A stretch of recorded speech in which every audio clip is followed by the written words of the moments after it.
Let's take out our Bibles and learn together. Shalom. What we're going to do in this study is to complete the Gospel of Mark. Now, several years ago, I completed chapters 1 through the first 8 verses of chapter 16. And many people pointed out that there are additional verses 9 through 20.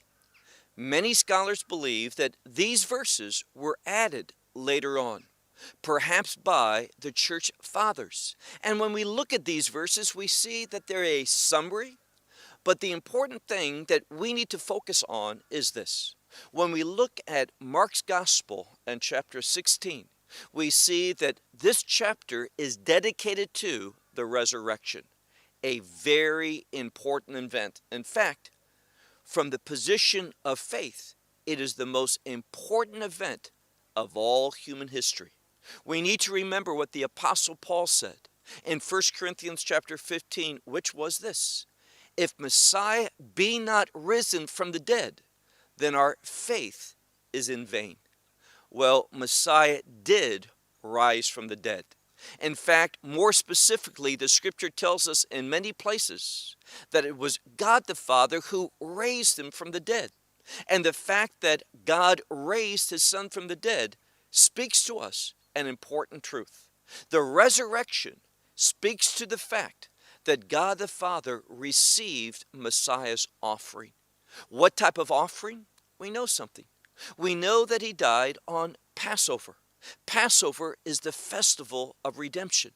So the fact that God the Father raised from the dead God the Son, Messiah Yeshua, it signals to us, it is a confirmation that Messiah's offering for redemption was received by God, and we'll see some other indicators of that in our study today.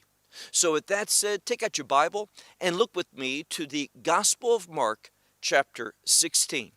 Now, we left off in the fact that various women came to the tomb on that first day of the week very early. There were different groups. They came at different times, and they saw different things. But one thing that they all saw, an empty tomb. We know that there was some angels there, 2 specifically, and the angels instructed these women to go and proclaim the fact that Messiah had indeed been raised from the dead. What do we know? Some women did this, but others, as we see in Mark's Gospel, there were those who were paralyzed by fear, and they did not. In our scripture today, we're going to find that there was other people who also proclaimed the resurrection. And we're going to see some interesting responses from the disciples. So look with me to that passage, the Gospel of Mark, chapter 16 and verse 9, where it says, "But having raised early on the first day of the week." So Messiah had risen from the dead very early on the first day of the week. And it says that he appeared first to Mary Magdalene. Now, that fact is also supported in the Gospel of John. We know that when Mary Magdalene came to the tomb, it was still dark.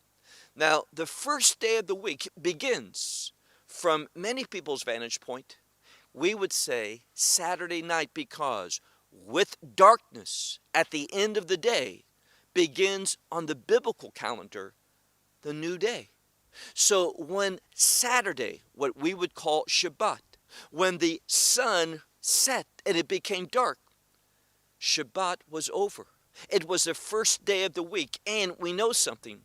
Before there was any light whatsoever, Messiah, he had been risen from the dead, and he was alive. And we find here that he appeared first, very early on the first day of the week, to Mary Magdalene. And notice what it says about this. From whom he had cast out 7 demons. Now, this is important because this word for casting out is in a very unusual construction. It is the pluperfect, which shows remoteness. And the purpose of this is to show something. How different, how far apart the purpose of demons are from the purpose of Messiah. It shows his absolute authority over all things. That demonic influence is not able to, in any way, overcome his will. So it shows his authority to defeat evil. So it's emphasized from whom he had cast out 7 demons. And she, still speaking about Mary Magdalene, she went, and it says here, she proclaimed to the ones who had been with him, speaking about the disciples. She went and was not paralyzed like we see other women who were silent. She went and proclaimed the fact that she had saw him. And notice what the scripture says here concerning these other disciples. What they were doing, it says, they were mourning and weeping. They did not believe what Messiah said. Now, he had told many times the disciples that he was going up to Jerusalem for Passover. Now, we know something. We know that Messiah died upon that cross on Passover. That's very significant because Passover is the festival of redemption. So his death purchased for us who believed eternal redemption. Remember, if the blood of goats and lambs can have an effect, how much more so the very blood of our Lord and Savior, Messiah Yeshua. Not just a temporal redemption, but eternal redemption. We might say it this way, a kingdom redemption. So, looking at this text, we see that she went and she proclaimed to those who had been with him, who were at that time still mourning and weeping. Look now to the next verse, verse 11. These, having heard, what did they hear? They heard that he is alive, and that she saw him, that he appeared unto her. He was seen by her. But notice the end of that verse. They did not believe. How tragic. Now, let me just simply say this. When one does not believe in the resurrection of Messiah, it is tragic, because that person has no hope. That person is going to experience not God's blessing, but God's condemnation. We'll see this in a moment. But let me say one thing about Passover. Passover is synonymous with death. Now, you say it's the festival of redemption. That is true. But Passover is also synonymous with death. Why? Well, think about the first Passover in Egypt. Every household experienced death. Every household. The question is this: what type of death? Each family had a choice. If they obeyed God and they sacrificed that Passover lamb, dealing with the blood properly, then the only death that house experienced was the death of the lamb. And through that death of the lamb, the firstborn would remain alive. But if they did not sacrifice the Passover offering, what would happen? Then the firstborn, both of the family and of their livestock, would die. So when you reject God's provision, you are going to experience death. The sad fact is that it's going to be eternal death. So here's the choice. You can either have eternal life or eternal death. Nothing in the middle. So these disciples, they did not believe. Move on to verse 12, where it says, but after these things, and we see here a conjunction of discontinuity. We're moving on to a different but related aspect in this narrative. But after these things, two from them, meaning two from the disciples, were walking.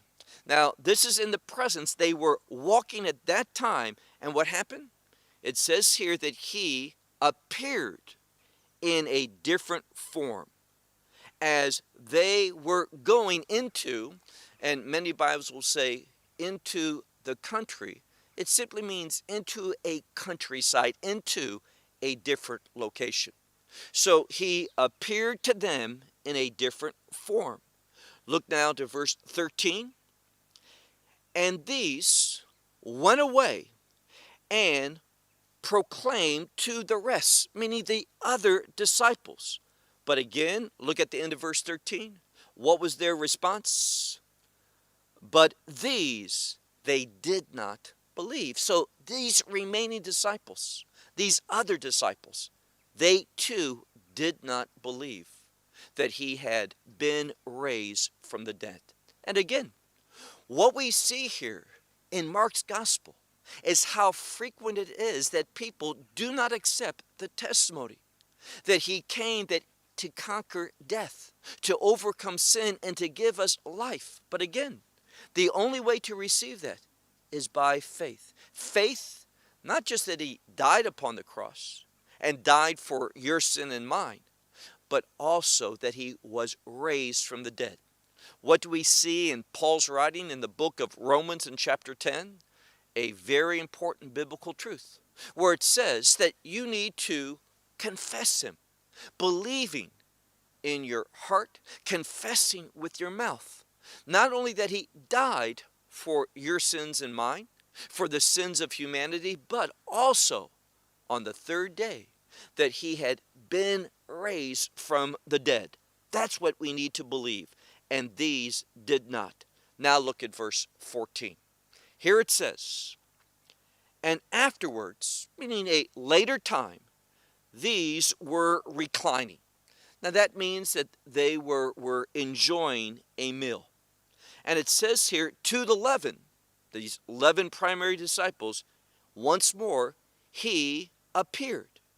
And he rebuked them. Why? He rebuked them because of their lack of faith, meaning they would not believe. And also, notice this next part, because of the hardness of their hearts. Let's not have a hard heart. Let's accept the truth of God's revelation. When we do that, we will find not his rebuke or his judgment, but we will find him well pleased with us.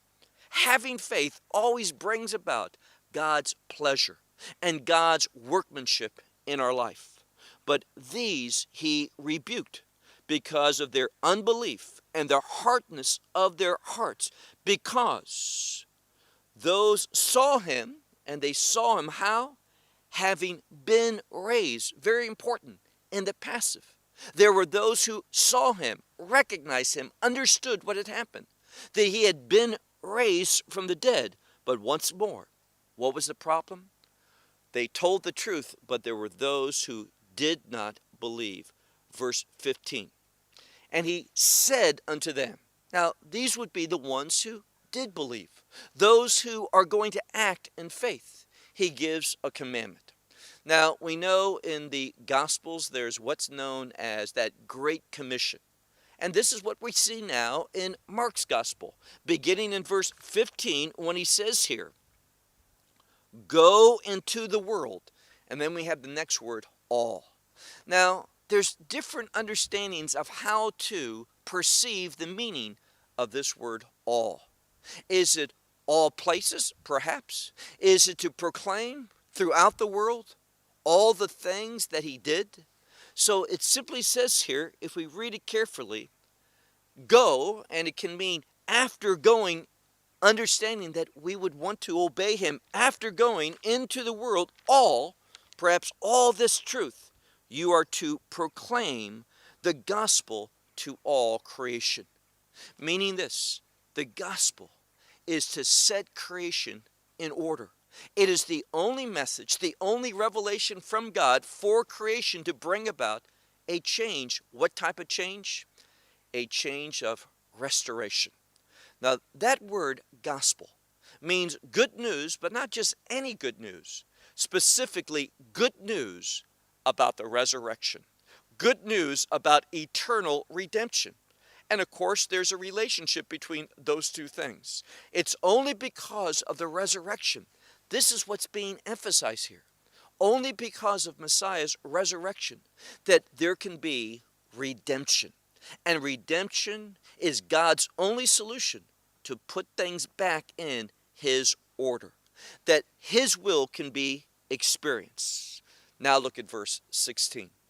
Verse 16 is a very important verse that teaches us a theological truth.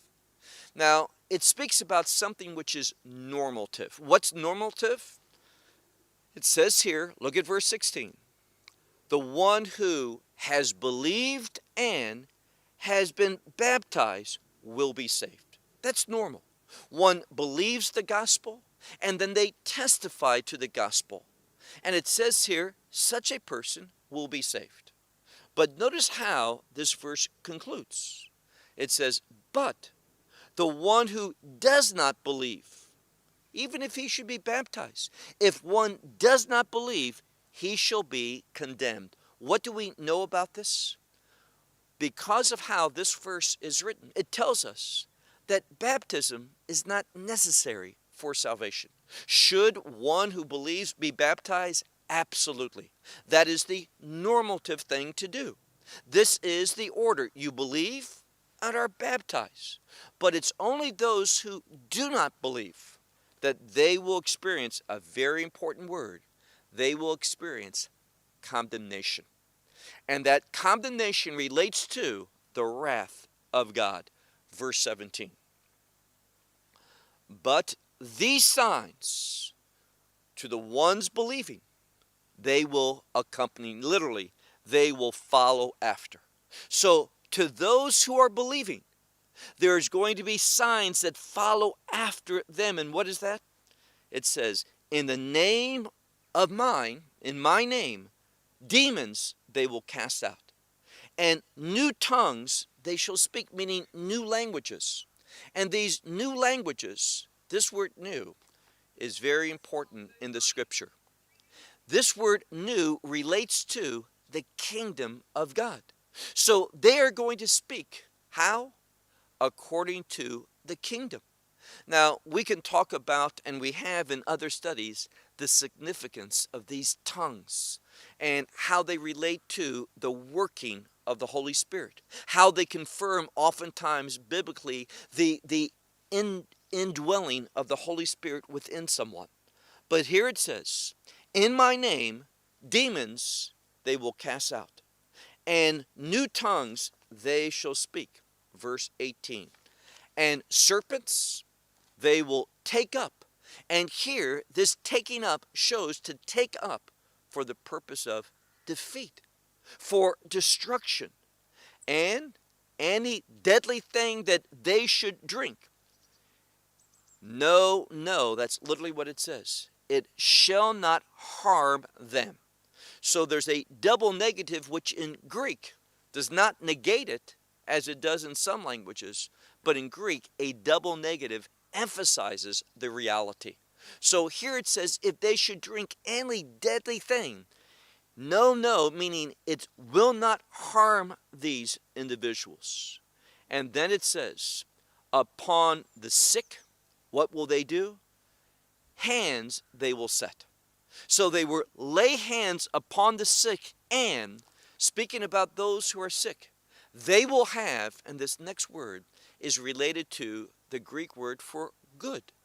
And the word good in the Bible, whether it's the Hebrew word or the Greek word, that word Greek, biblically speaking, always relates to the will of God, the purpose of God.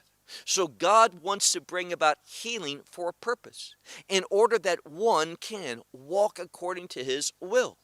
For example, in the scriptures, we see that there was a woman who had an issue of blood, having a devastating effect upon her life. But she, through faith, said, if only I can grab the titsit. Now, some Bibles will say the hem of his garment, but it's literally the quarter of his garment. And what's there? That titsit, which relates to the commandments of God. One takes hold of that specific tassel, that because it relates to the commandments of God. What she was saying is this: God, I want to be healed so I can obey you. I want to be someone that submits to your instructions, your words, your commandments. And what it says here is that those are going to recover. Why? In order that they have goodness, meaning they have the will of God in their life. Look now to verse 19. Therefore the Lord says, after speaking to them, what happened? He was taken up into heaven. And where exactly in heaven? Very specifically. And he sat upon the right hand of God, meaning that place of preference, that place of authority. And notice something else, what it says. And therefore he sat upon the right hand of God. And then finally it says, but these, they went out, referring to the disciples. They went out and they proclaimed in all places. And the Lord was working with them, and with the word, it was being confirmed. So God was working with these, confirming his word. And it says, and to them signs were following after, meaning signs confirming the truth of these things, the truth that he had been raised from the dead, the truth of the power of the gospel, the truth concerning this kingdom life that now we have. These signs accompanied them, followed after them, confirming the truth of this word. And then finally, it concludes with the word, Amen. Now, I realize that there are some manuscripts that give further explanation, but nearly all the scholars also agree that these are additional words, not in the original text. So I'm going to conclude that this time I'm using the Textus Receptus, and these additional things in verse 20 it does not have. So I wanted to take time because many of you have asked about these verses and to give an explanation of them. So this is what has been done. I hope it's a blessing to you. Until our next time together, may God bless you. Shalom. And right now, instead of being in Israel, I have the privilege of being in Ireland. So shalom from Ireland.